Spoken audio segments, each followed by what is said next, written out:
इस क्वेश्चन में दिया है कि if x equal to 2/3 and x equal to -3 are the roots of the quadratic equation ax² + 7x + b equal to 0, then find the value of a and b।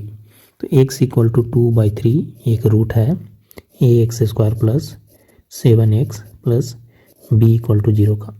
तो अगर x equal to 2/3 इसमें रखेंगे x की जगह तो ये satisfy कर जाना चाहिए। तो ये क्या हो गया, a इंटू 2/3 के whole square + 7 into 2/3 + b equal to 0। और क्या हो जाएगा, a इंटू 4/9 प्लस ये हो जाएगा 14 divided by 3 + b equal to 0। इसको और लिख सकते हैं 4a divided by 9 + b equal to -14/3। इस केस में और हम मल्टीप्लाई कर सकते हैं, क्रॉस मल्टीप्लिकेशन ये हो जाएगा 9 एलसीएम ले लिए तो ये हो गया 4a + 9b equal to -14 divided by 3 हो गया। अब और इसमें अब हम और क्या कर सकते हैं, अब हम इसको राइट हैंड साइड ले जाएंगे 9 को तो हो जाएगा मल्टीप्लिकेशन, तो 4a + 9b equal to -14/3 into 9, ये 3 टाइम्स ये हो गया -42। तो इसको मान लेते हैं इक्वेशन 1।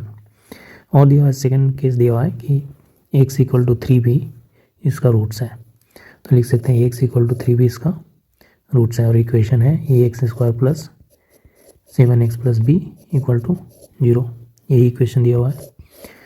तो इसमें भी x का अगर वैल्यू हम -3 है नॉट 3, x का अगर हम -3 रखेंगे तो सेटिस्फाई करेगा। तो हो गया a इंटू -3 के whole square plus 7 into -3 + b equal to 0। और क्या हो जाएगा, ये हो जाएगा 9a + b -21 इक्वल टू 0। तो 9a + b इक्वल टू 21, ये हो गया आपका सेकेंड इक्वेशन। तो हमें 2 इक्वेशन मिल गए ए और बी में, एक ये है और दूसरा ये है। अब हम इसको सोल्व कर सकते हैं।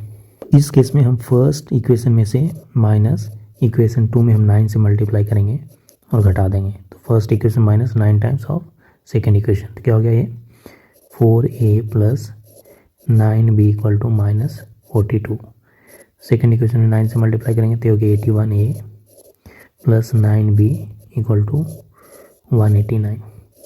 घटा देंगे, हो गया माइनस माइनस, ये हो गया माइनस, ये से कट गया 9b ये घटेगा तो ये हो जाएगा -77a इक्वल टू, इसको जोड़ेंगे ये हो गया 1, तो ये हो गया 2 -2 3 1। तो यहाँ से निकल जाएगा a equal to -231 divided by -77, ये से 3 टाइम्स कट जाएगा तो इक्वल टू कितना गया 3। अब a का वैल्यू 3 आया तो इसको इक्वेशन 1 या इक्वेशन 2 में पुट कर देंगे तो हमें b का वैल्यू निकल जाएगा। तो हम इसको इक्वेशन 2 में पुट करते हैं तो क्या है 9a + b इक्वल टू 21। और क्या हो जाएगा 9 इंटू 3 + b इक्वल टू 21। तो b इक्वल टू हो गया 21 - 27 इक्वल टू कितना गया -6।